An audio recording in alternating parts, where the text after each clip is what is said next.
ማንቸስተር ዩናይትድ በኦልድ ትራፎርድ ከቶተንሃም ስፐርስ ጋር የሚያደርጉት የእንግሊዝ ፕሪምየር ሊግ ሌላው በ25ኛ ሳምንት ጨዋታ እጅግ በጣም ይጠበቃል። ስለዚህ ጨዋታ ሀሳቦችን እናነሳለን። እንዴት ናችሁ? በያላችሁበት ሰላምታ ድረስ አቤል ኦፊሻል ላይ ትገኛላችሁ። ለፔጅ ወደ አዲስ የሆናችሁ ላይክ፣ ሰብስክራይብ፣ ሼር እንድታደርጉ በአክብሮት ጋብዛለሁ። ማንቸስተር ዩናይትድ ባለፉት 3 መርሃ ግብሮች በጣም ጥሩ ፎርም ላይ ከሚገኙ የእንግሊዝ ፕሪምየር ሊግ ቡድኖች ውስጥ አንዱ ነው። ለዚህ ማሳያ የሚሆኑ ደግሞ ዘርፈ ብዙ ምክንያቶች ያሉት ቡድን መሆኑን ተመልክተናል። አንደኛው አሰልጣኝ ማይክል ካሪክ ያሳለፍነው ጃንዋሪ ወር የወሩ ኮከብ አሰልጣኞች ስም ዝርዝር ውስጥ ተካተዋል። ፓትሪክ ዶርጉ ደግሞ በማንቸስተር ዩናይትድ በኩል የወሩ ምርጥ ተጫዋች በሚል እጩ ስም ዝርዝር ውስጥ ከተካተቱ ተጫዋቾች መካከል የሚነሳ ነው። እነዚህ ሁለት ነገሮች ምን ይነግሩናል? በዩናይትድ ቤት ውስጥ ያለፈው አንድ ወር ገደማ እጅግ በጣም ጥሩ ፎርም ላይ የሚገኝ ቡድን መሆኑን ስንመለከት ማንቸስተር ዩናይትድ ከቶተንሃም ጋር የሚያደርጉት ጨዋታ እንዲሁ በጣም ቀላል እንዳልሆነ ልናነሳቸው ከሚገቡ የእንግሊዝ ፕሪምየር ሊግ መርሃ ግብሮች መካከል አንዱ መሆኑን እናነሳለን። ለዩናይትድ በጣም ብዙ መልካም ዜናዎች ያሉበት የጨዋታ መርሃ ግብር ይመስለኛል። አንዱ ቶተንሃም በጣም በርከት ያሉ ተጫዋቾች ወደ 9 የሚጠጉ ተጫዋቾች በዚህ ጨዋታ ላይ በተለይ በቋሚ ስታርቲንግ ላይን አፕ ላይ የሚጀምሩ ተጫዋቾች መጀመር አለመቻላቸው ነው። ነገር ግን በዩናይትድ በኩል አሰልጣኝ ማይክል ካሪክ ከዚህ ጨዋታ በፊት ምናልባት ይፋ ስላደረጓቸው መረጃዎችም ጭምር በጥቂቱም ቢሆን እናነሳለን። ዩናይትድ ከቶተንሃም ጋር በሚያደርጉት ጨዋታ ለምሳሌ የማቲያስ ዴሊክትንና የሜሰን ማውንትን ምናልባት አለመመለስን ይፋ አድርጓል። አንዱ የሜሰን ማውንት በቅርቡ እንደሚመለስ ጠቆም አድርጓል ከዚህ ጨዋታ በፊት። ከዛ ባለፈ ደግሞ ማቲያስ ዴሊክት በቅርቡ እንደሚመለስም ጭምር ነው ጠቆም ያደረጉት። ከ2025 ኖቬምበር ወር ወዲህ የተጫዋች ባለፉት ረዘም ላሉ ጊዜያቶች በሜዳ ላይ እየተመለከት ነው የሚገኝ ተጫዋች አይደለም ሆኖ እያስተዋል ነው የምንገኘው። ነገር ግን በዩናይትድ ቤት ውስጥ ሌሎቹ ጥሩዎቹ ዜናዎች የሚባሉት ያው በቡድኑ በኩል እጅግ በጣም ጥሩ የሚባል መንፈስ እንዳለ እየተመለከትን እንገኛለን። በተለይ ደግሞ ባለፉት 3 መርሃ ግብሮች 100% የማሸነፍ ግስጋሴን እያስመለከቱን ከሚገኙ ቡድኖች ውስጥ አንዱ ሆኖ እየተመለከት ነው የምንገኘው። የኦልድ ትራፎርድ ድባብ ፍጹም ተመልሷል በማንቸስተር ዩናይትድ በኩል። ምናልባትም ብዙሃኑም ሰዎች አይንም አሰልጣኙም ጭምር እንደተናገሩት ማለት ነው የመጀመሪያዎቹን ጨዋታዎች የጀመሩበት መንፈስ ፍጹም አስደናቂ ነበር። ዩናይትድ ፍጹም ኢንቴንስ ነበር። ጨዋታውን የማሸነፍ ፍጹም ፍላጎት የነበረው ቡድን ነበር።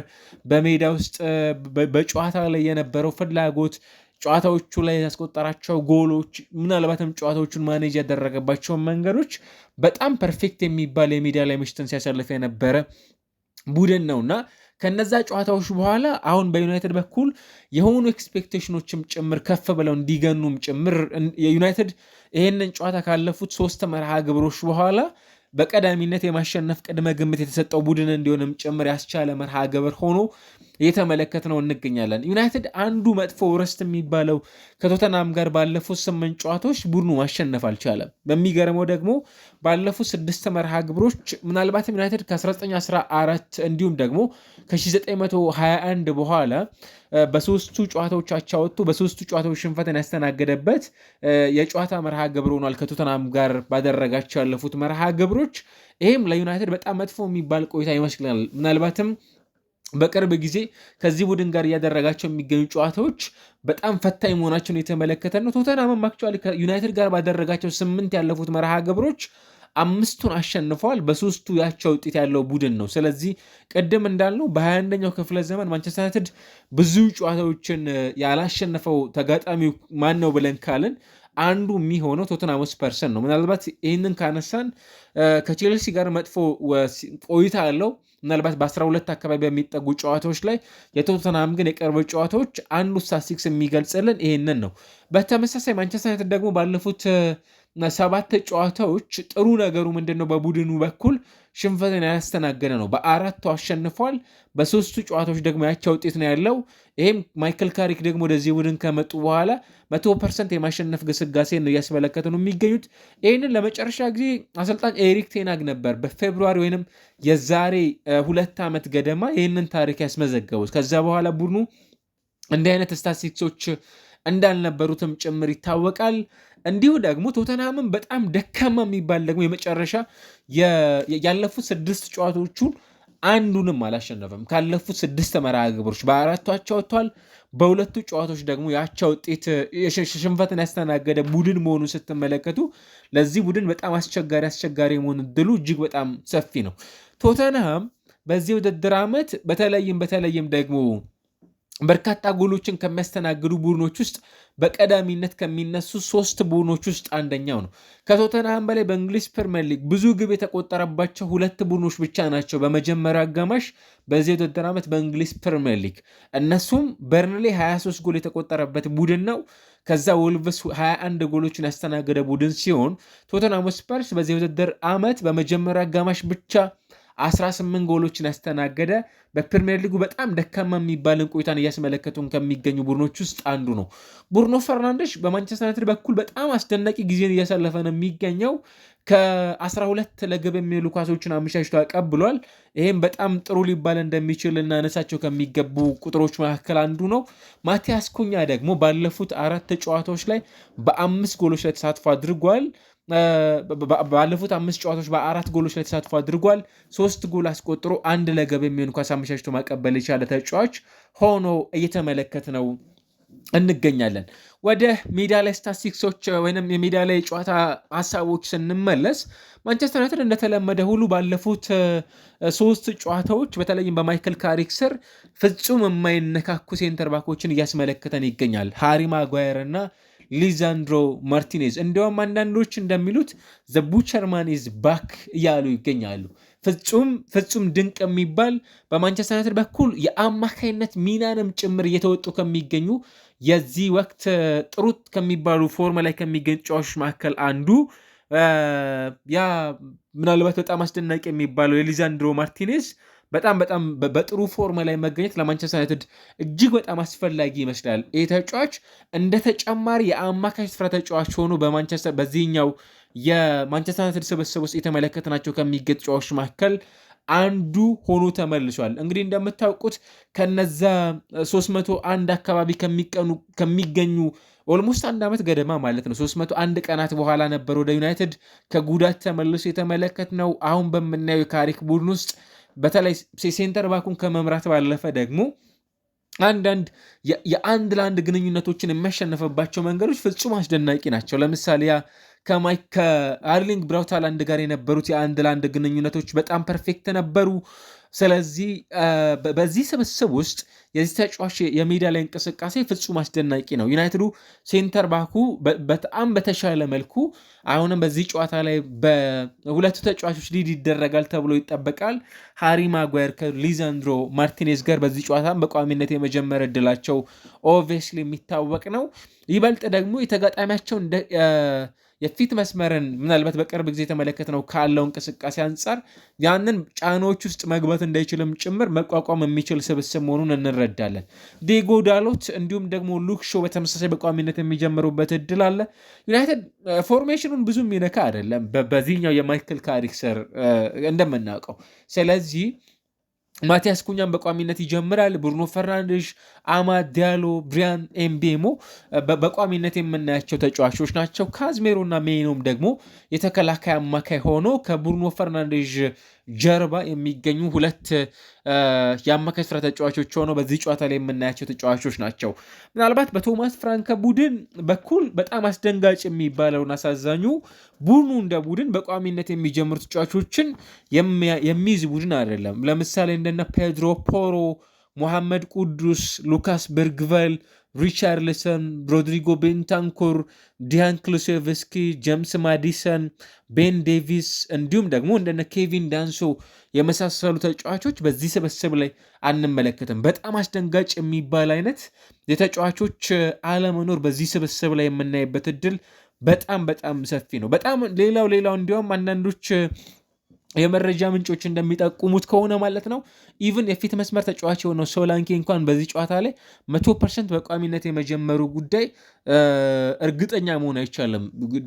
ዳውት አለው፣ ጥርጣሬዎችም ጭምር ያሉበት ተጫዋች ነው በስብስቡ ውስጥ እና በርከት ያሉ ጉዳቶችን እያስተናገዱ ከሚገኙ የእንግሊዝ ፕሪሚየር ሊግ ክለቦች መካከል አንዱ የቶተንሃም ስፐርስ ወቅታዊ ብቃት ይሄ በቅርብ ጊዜ ማንቸስተር ዩናይትድ ላይ የወሰደውን ብቃት ደግሞ እንዳያስመለክተንም ጭምር ፍጹም የሚያስቸግረው ቡድን እንዲሆን ከምንመለከታቸው ቡድኖች መካከል አንዱ እንዲሆን የሚያደርገው መርሃ ግብር እናይበታለን። ለማንቸስተር ዩናይትድ በጣም ጥሩ የሚሆነው በዚህ ውድድር ዓመት በጣም የሚያስገርመው ደግሞ 7 ጨዋታዎችን ሲያሸንፍ በሁለቱ ጨዋታዎች አቻ ሲወጣ 45 በመቶ በሚሆኑት የሚሆን የኳስ ቁጥጥር ብቻ ያለው ቡድን ነው። ያ ማለት ብዙ የኳስ ቁጥጥር ባለያዘባቸው ጨዋታዎች ላይ ብዙ ጨዋታዎችን የሚያሸንፈው ቡድን ደግሞ ማንቸስተር ዩናይትድ ሆኖ በዚህ ውድድር ዓመት የተመለከትነው እንገኛለን። ማይክል ካሪክ ካለፉት የሩበን አሞሪም እንዲሁም ደግሞ ፍሌቸር ከዛ በፊትም ከነበሩ ጨዋታዎች በጣም በጥቂት ጨዋታዎች 100% የማሸነፍ ግስጋሴ ላይ እየተጓዙ የሚገኙ ናቸው። ባለፉት 3 መርሃ ግብሮች 9 ነጥብ አሳክተዋል በእያንዳንዱ ጨዋታ ላይ 3 ነጥቦችን። ይሄ ማለት 100% ነጥቦቻቸውን እያሳኩ ነው የሚገኙት። ምናልባት ለዩናይትድ ሌላው በጣም ጥሩ የሚባለው ከተከታዮቻቸው በአንድ ነጥብ ብቻ ርቀው የሚገኙበትን እድል ነው የተመለከትን የምንገኙ በ1 ነጥብ በ2 ነጥብ። በአንጻራዊነት ግን ከማንቸስተር ዩናይትድ አናት ላይ ከሚገኙ ክለቦች የ5 ነጥብ እንዲሁም ደግሞ ከዛ በላይ ከፍ ባሉ የ6 እና ላቅ ባሉ ቁጥሮችም ጭምር ደግሞ ዝቅ ብለው ይገኛሉ። ስለዚህ እነዚህንም ጭምር ነጥቦች ለማጥበብ የሚደረግ በጣም ትልቅ የሚባል ፉክክር በኦልድ ትራፎርድ የሚከናወነው ጨዋታ ላይ የሚደረግበትን መርሃ ግብር እንድናይ የሚጋብዘን ወሳኝ ከሚባሉ ጨዋታዎች መካከል አንዱን ማንቸስተር ዩናይትድ ያከናውናል ማለት ነው። ማይክል ካሪክ ከ19 ተኩል ወይም ከ19 ዓመት በኋላ ከቀድሞ አሳዳጊ ቡድኑ ወደዚህ ወደ ኦልድ ትራፎርድ ሲመጣ ቶተንሃም ቤት ውስጥ የነበረ ነው። ምንም እንኳን የአጭር ጊዜ ቆይታ ቢኖረውም ነገር ግን በዛ ቡድን ውስጥ ከታዩ ተጫዋቾች መካከል አንዱ ነው። አሁን በዩናይትድ ቤት ውስጥ ትልቅ ኃላፊነት ተሸክሞ ዩናይትድን ደግሞ በሚያህል ቡድን ውስጥ ከዚህ ቡድን ጋር የሚገናኝበትን ጊዜ እንመለከተዋለን ማለት ነው። ስለዚህ ዩናይትድ ባለፉት ጥቂት ጨዋታዎች ጎል አስቆጠር የሚባል ቡድን ነው። ባለፉት ጥቂት ጨዋታዎች ተጋጣሚ ቡድንን ማፍረክረክ የሚችል አይነት ቡድን ነው። ዩናይትድ በጣም በቅርብ ጨዋታዎች ደግሞ አንዱ ያለው የበላይነት በተለይም የመሃል ሜዳ ላይ ኳስ በሚቆጣጠርበት ወቅት ላይ የተጋጣሚዎች ሳጥን ላይ ለመገኘት ዩናይትድ የሚያስፈልገው የደቂቃ ቆይታ በጣም ወሳኝ የሚባሉ ናቸው። ስለዚህ ተጋጣሚዎችን ፕሬዠር ውስጥ መክተት የሚችል የዩናይትድ አጫዋትን በአሰልጣኝ ማይክል ካሪክ ስር እያስተዋለን እንገኛለን። አንዱ ማይክል ካሪክ አሻሽለውታል የሚባለው የዩናይትድ በተለይ ደግሞ የተጋጣሚ ቡድን ጫና ውስጥ እንዲገባ የሚያደርገው ዋይድሊ ወደ ጎን በጣም ፈጣን ሩጫዎችን ማከናወን የሚችሉ እንዲሁ ደግሞ ዩናይትድ ይበልጥ ደግሞ የጎንዮሽ ወይም ባክፓሶችን ከማብዛት ይልቅ ብዙ ሪስኮችን የሚወስድ ቡድን ነው። ይሄኛው እንዲሁም ካለፉት አሰልጣኞችም ጭምር የተሻለ የቁጥር ስታቲስቲክስ ካላቸው አሰልጣኞች መካከልም ጭምር ደግሞ በትልቁ የሚነሳ አይነት ቡድን ነው። በተሻለ መልኩ ፔኔትሬት ማድረግ የሚወድ ቡድን መሆኑንም የተመለከተን ነው። 4-2-3-1 በዚህ ስብስብ ውስጥ በተደጋጋሚ የተመለከተ ነው የሚገኝ የጨዋታ መንገድ ነው እና በዚህ ደግሞ በደንብ የተሻሻሉ ተጫዋቾችንም ጭምር እያነሳን ነበር አይደለ? ባለፉት ቀናቶች ለምሳሌ እንደነ ዲጎ ዳሎት ያሉ ተጫዋቾችም ጭምር ደግሞ ፌቨራይት ሆነዋል። ከዚህ ቀደም በነበረው የሩበን አሞሪም ቡድን በዚህኛው ቡድን ውስጥም ጭምር ደግሞ በጣም ጥሩ ጊዜ እያሳለፉ ከሚገኙ ተጫዋቾች መካከል አንዱ ያስተዋል ነው የምንገኘው። አክቹዋሊ ሌላ አማራጭም ጭምር በተሻለ እዚህ ቦታ ላይ ዲዘርቭ ማድረግ የሚችል ተጫዋች እየተመለከትን አይደለም የምንገኘው እና በማይክል ካሪክ ቡድን በኩል በዚህ ጨዋታ ላይ የሚጠበቁ ተጫዋቾች ምናልባት ባለፉት ጨዋታዎችም ጭምር ሻይን ሲያደርጉ የነበሩ ተጫዋቾች የማየት እድላችን እጅግ በጣም ሰፊ ሆኖ እንመለከታለን። ምናልባት ከተጋጣሚዎቻቸው ደካማ ቆይታ አንጻር ዩናይትድ አሁንም ለዚህ ጨዋታ ፌቨሬት ጨዋታውን የማሸነፍ እድሉ በጣም ሰፊ እንደሆነም ጭምር የምናየው መርሃ ግብር እንደሚሆን በትልቁ ልናነሳቸው ከሚገቡ የጨዋታ መርሃ ግብሮች መካከልም ጭምር ደግሞ በትልቁ የምናነሳው እንደሚሆንም ጭምር ኤክስፔክት ማድረግ በጣም አስፈላጊ ነው። ምናልባት በዚህ ጨዋታ ላይ እንደነ ቫንደቨን የሮሜሮ ጉዳይም ጭምር በቋሚነት የመጀመር አክቹዋሊ ሬዲ ነው ብለዋል። ነገር ግን በቋሚነት ሊጀምር ይችላል አይችልም ትልቅ ጥያቄ ነው። አንዱ የጉዳት ምክንያት አይደለም የክርስቲያን ሮሜሮ ጉዳይ አሁን ባለበት ሁኔታ ከክለቡ ጋር በማህበራዊ ድረ ገጹ ካጋራው መረጃ ጋር ተያይዞ ጥያቄዎች የተነሱበት የሚገኝ ተጫዋች ነው። ፓሊኒሃ ምናልባት የዚህኛው ጨዋታ ላይ ራይት ባክ ሆኖ የሚጀምርበት እድል ሰፊ ነው። እንደነ ጋላገር፣ ሳር፣ ኡዶጊ፣ ሲሞንስ፣ ኦዶበርት፣ ሶላንኬ በዚህ ጨዋታ ላይ የሚኖሩት የቶተንሃም ተጫዋቾች ናቸው። ነገር ግን ቡድኑ በቅርብ ጊዜ ምናልባት ከሲቲ ጋር ባሳለፍነው ሳምንት አንድ የተመለከት ነው ከ2-2 ወደ 2-1 የመጣበት ጨዋታ አንዱ በጣም ጥሩ ነበር። ሶላንኬ 2 ጎሎችን በዛ ጨዋታ ላይ ያስቆጠረ ተጫዋች ነበር። ነገር ግን በቅርብ ጨዋታዎች በእንግሊዝ ፕሪሚየር ሊግ ውጤት ሲቀና የተመለከትን አይደለም። አክቹዋሊ በቻምፒየንስ ሊግ እንደ ፍራንክፈርት እና ዶርትሙንድን ደግሞ 2-2 ያሸነፈባቸው ጨዋታዎች እናስታውሳለን። በዌስትሃም ተሸንፏል፣ በአስቶን ቪላ ተሸንፏል፣ በበርንማውዝ ሽንፈትን አስተናግዷል። በእንግሊዝ ፕሪሚየር ሊግ በቶተናም በኖቲንጋም ፎረስት በጣም ደካማ በሚባለው ቡድኖችም ጭምር ደግሞ ሽንፈትን ያስተናገደባቸው ውድድር ዓመታትን እያሳለፈ ነው የሚገኘው። ስለዚህ የማይክል ካሪክ ቡድን ኢቨን ለቶተናም ኳሱን እንኳን ትቶ ቢጫወት ቅድም ባነሳናቸው በርከት ባሉ የዚህ ውድድር ዓመት ያሸነፋቸው የጨዋታ ስታቲስቲክሶችን መነሻ ስናደርግ ይህንንም ጨዋታ በቀዳሚነት የማሸነፍ እድሉ በጣም ሰፊ የሚያደርግለት ቡድን ሆኖ እንመለከተዋለን ማለት ነው በዩናይትድ በኩል። ስለዚህ ይህንን ጨዋታ ላይ ዩናይትድ በጣም አስፈላጊ ከሚባሉ የጨዋታ መርሃ ግብሮች መካከል በትልቁ ከምናነሳቸው የጨዋታ ሂደቶች ውስጥ ልንመለከተው የሚገባ የጨዋታ መርሃ ግብር እንደሚሆንም ጭምር የሚጠበቅ እንደሆነ ለናነሳቸው ከሚገቡ መርሃ ግብሮች ውስጥ በትልቁ ይነሳል።